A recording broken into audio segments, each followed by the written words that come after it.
नमस्कार साथियों, हमारे YouTube चैनल में आप सभी का स्वागत है। दोस्तों, आज हम पढ़ने वाले हैं हरिशंकर परिचाई जी द्वारा लिखित एक व्यंग प्रधान कहानी जिसका नाम है भोला राम का जीव। तो आइए पढ़ते हैं। ऐसा कभी नहीं हुआ था। धर्मराज लाखों वर्षों से असंख्य आदमियों को कर्म और सिफारिश के आधार पर स्वर्ग या नर्क में निवास स्थान अलॉट करते आ रहे थे, पर ऐसा कभी नहीं हुआ था। सामने बैठे चित्रगुप्त बार बार चश्मा पोंछ बार बार थूक के पन्ने पलट रजिस्टर पर रजिस्टर देख रहे थे। गलती पकड़ में नहीं आ रही थी। आखिर उन्होंने खींच कर रजिस्टर इतने जोर से बंद किया कि मक्खी चपेट में आ गई। उसे निकालते हुए बोले, महाराज, रिकॉर्ड सब ठीक है। भोला राम के जीव ने 5 दिन पहले देह त्यागी और यमदूत के साथ इस लोक के लिए रवाना भी हुआ, पर यहाँ अभी तक नहीं पहुंचा। धर्मराज ने पूछा, और वह दूत कहाँ है? महाराज, वह भी लापता है। इसी समय द्वार खुले और एक यमदूत बदहवास वहां आया। उसका मौलिक कुरूप चेहरा परिश्रम, परेशानी और भय के कारण भी विकृत हो गया था। उसे देखते ही चंद्रगुप्त चिल्ला उठे, अरे तू कहाँ रहा इतने दिन? भोला राम का जीव कहाँ है? यमदूत हाथ जोड़कर बोला, दया निधान, मैं कैसे बतलाऊं कि क्या हो गया। आज तक मैंने धोखा नहीं खाया था, पर भोला राम का जीव मुझे चकमा दे गया। 5 दिन पहले जब जीव ने भोला राम का देह त्यागा, तब मैंने उसे पकड़ा और इस लोक की यात्रा आरंभ की। नगर के बाहर ज्यों ही मैं उसे लेकर एक तीव्र वायु तरंग पर सवार हुआ, त्यों ही वो मेरी चंगुल से छूटकर न जाने कहाँ गायब हो गया। इन 5 दिनों से मैंने सारा ब्रह्मांड छान डाला, पर उसका कहीं पता नहीं चला। धर्मराज क्रोध से बोला, मूर्ख, जीवों को लाते लाते बूढ़ा हो गया, फिर भी एक मामूली बूढ़े आदमी के जीव ने तुझे चकमा दे दिया। दूत ने सिर झुकाकर कहा, महाराज, मेरी सावधानी में बिल्कुल कसर नहीं थी। मेरे इन अभ्यस्त हाथों से अच्छे अच्छे वकील भी नहीं छूट सके, पर इस बार तो कोई इंद्रजाल ही हो गया। चित्रगुप्त ने कहा, महाराज, आजकल पृथ्वी पर इस प्रकार का व्यापार बहुत चला है। लोग दोस्तों को कुछ चीज भेजते हैं और उसे रास्ते में ही रेलवे वाले उड़ा लेते हैं। होजरी के पार्सलों के मोजे रेलवे अफसर पहनते हैं। मालगाड़ी के डब्बे रास्ते में कट जाते हैं। एक बात और हो रही है, राजनीतिक दलों के नेता विरोधी नेता को उड़ाकर बंद कर देते हैं। कहीं भोला राम के जीव को भी तो किसी विरोधी ने मरने के बाद खराबी करने के लिए नहीं उड़ा दिया। धर्मराज ने व्यंग से चित्रगुप्त की ओर देखते हुए कहा, तुम्हारी भी रिटायर होने की उम्र हो गई है। भला भोला राम जैसे नगण्य दीन आदमी से किसी को क्या लेना देना। इसी समय कहीं से घूमते घामते नारद मुनि यहाँ आ गए। धर्मराज को गुमसुम बैठे देखा, बोले, क्यों धर्मराज, कैसे चिंतित बैठे हैं? क्या नरक में निवास स्थान की समस्या अभी हल नहीं हुई? धर्मराज ने कहा, वह समस्या तो कब का हल हो गई। नरक में पिछले सालों में बड़े गुड़ी कारीगर आ गए हैं। कई इमारतों के ठेकेदार हैं जिन्होंने पूरे पैसे लेकर रद्दी इमारतें बनाई। बड़े बड़े इंजीनियर भी आ गए हैं जिन्होंने ठेकेदारों से मिलकर पंचवर्षीय योजनाओं का पैसा खाया। ओवरसियर हैं जिन्होंने उन मजदूरों की हाजिरी भरकर पैसा हड़पा जो कभी काम पर गए ही नहीं। उन्होंने बहुत जल्दी नरक में कई इमारतें तान दी हैं। वह समस्या तो हल हो गई, पर एक बड़ी विकट उलझन आ गई है। भोला राम नाम के एक आदमी की 5 दिन पहले मृत्यु हुई। उसके जीव को यह दूत यहाँ ला रहा था कि जीव रास्ते में ही चकमा देकर भाग गया। इसने सारा ब्रह्मांड छान डाला, पर वह कहीं नहीं मिला। अगर ऐसे होने लगा तो पाप पुण्य का भेद ही मिट जाएगा। नारद ने पूछा, उस पर इनकम टैक्स तो नहीं बकाया था?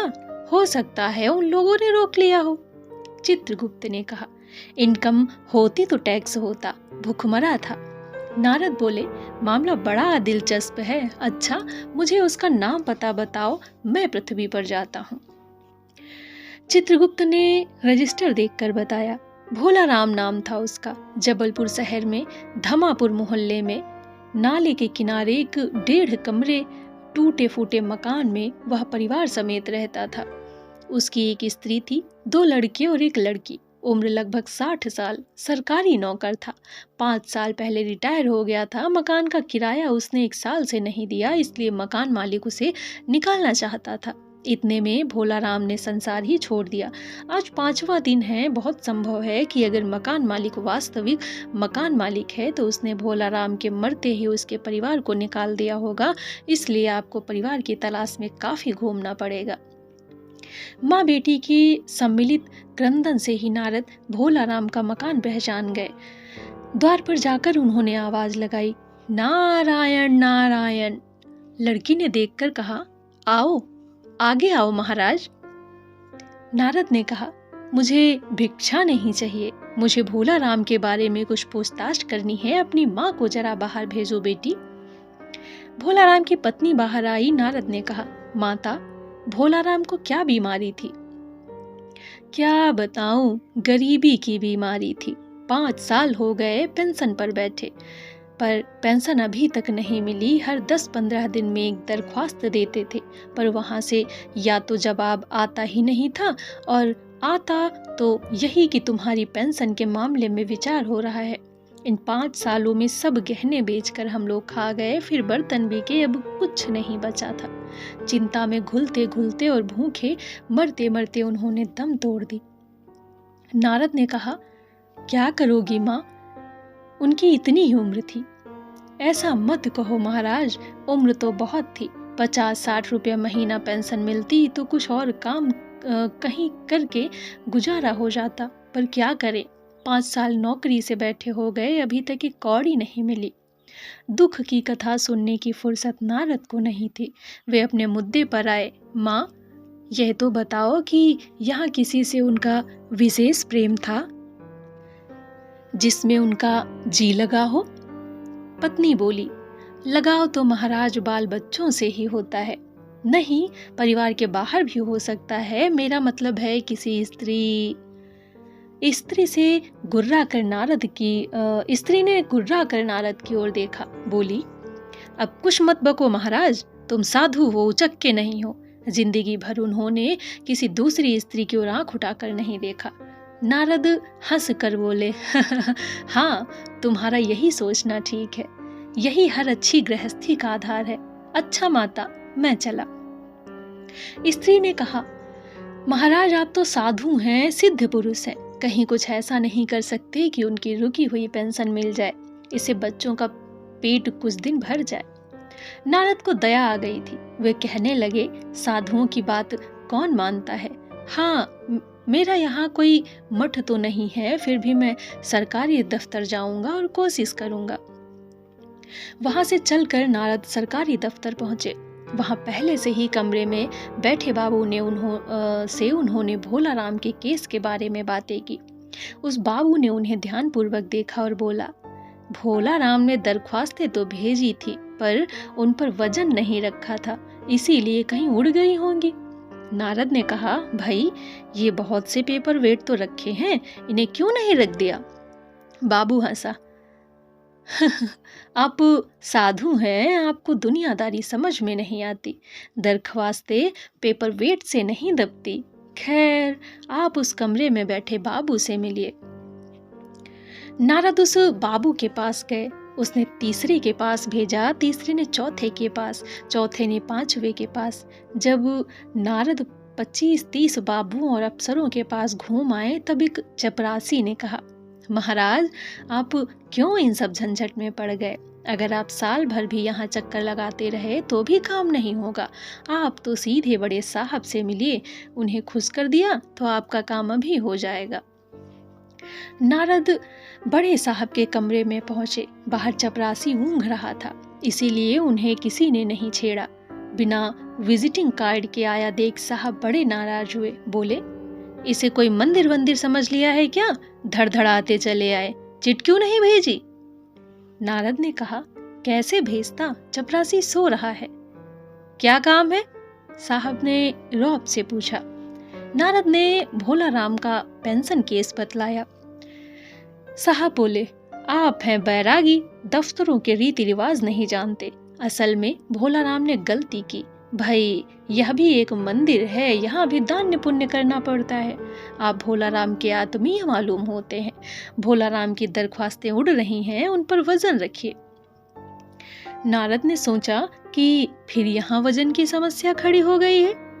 साहब बोले, भाई सरकारी पैसे का मामला है, पेंशन का केस 20 दफ्तरों में जाता है, देर लग ही जाती है। 20 बार एक ही बात को 20 जगह लिखना पड़ता है, तब पक्की होती है। जितनी पेंशन मिलती है उतनी ही स्टेशनरी लग जाती है। हाँ, जल्दी भी हो सकती है, मगर। साहब रुके। नारद ने कहा, मगर क्या? साहब ने कुटिल मुस्कान के साथ कहा, मगर वजन चाहिए। आप समझे नहीं? जैसी आपकी सुंदर वीणा है, इसका भी वजन भोला राम की दरख्वास्त पर रखा जा सकता है। मेरी लड़की गाना बजाना सीखती है, यह मैं उसे दे दूंगा। साधु संतों की वीणा से तो और अच्छे स्वर निकलते हैं। नारद अपनी वीणा छीनते देख जरा घबराए, फिर संभल कर उन्होंने वीणा टेबल पर रखकर कहा, यह लीजिए, अब जरा जल्दी उसकी पेंशन ऑर्डर निकाल दीजिए। साहब ने प्रसन्नता से उन्हें कुर्सी दी, वीणा को एक कोने में रखा और घंटी बजाई। चपरासी हाजिर हुआ। साहब ने हुक्म दिया, बड़े बाबू से भोला राम के केस की फाइल ले आओ। थोड़ी देर बाद चपरासी भोला राम की 100-150 दरख्वास्तों से भरी फाइल लेकर आया। उसमें पेंशन के कागजात भी थे। साहब ने फाइल पर नाम देखा और निश्चिंत करने के लिए पूछा, क्या नाम बताया साधु जी आपने? नारद समझे कि साहब कुछ ऊंचा सुनता है, इसलिए जोर से बोले, भोला राम। सहसा फाइल में से आवाज आई, कौन पुकार रहा है मुझे? पोस्टमैन है क्या? पेंशन का ऑर्डर आ गया? नारद चौंके, पर दूसरे ही क्षण बात समझ गए। बोले, भोला राम, तुम क्या भोला राम के जीव हो? आवाज आई, हाँ। नारद ने कहा, मैं नारद हूँ, तुम्हें लेने आया हूँ, चलो स्वर्ग में तुम्हारा इंतजार हो रहा है। आवाज आई, मुझे नहीं जाना, मैं तो पेंशन की दरख्वास्तों पर अटका हूँ, यही मेरा मन लगा है, मैं अपनी दरख्वास्तें छोड़कर नहीं जा सकता। कहानी यहीं पर समाप्त होती है। आज के लिए इतना ही, मिलते हैं फिर एक नई कहानी के साथ। आपको ये कहानी कैसी लगी कमेंट के माध्यम से अवश्य बताएं। साथ ही साथ वीडियो को लाइक करें, अधिक से अधिक लोगों को शेयर करें और चैनल को सब्सक्राइब करना बिल्कुल ना भूलें। धन्यवाद।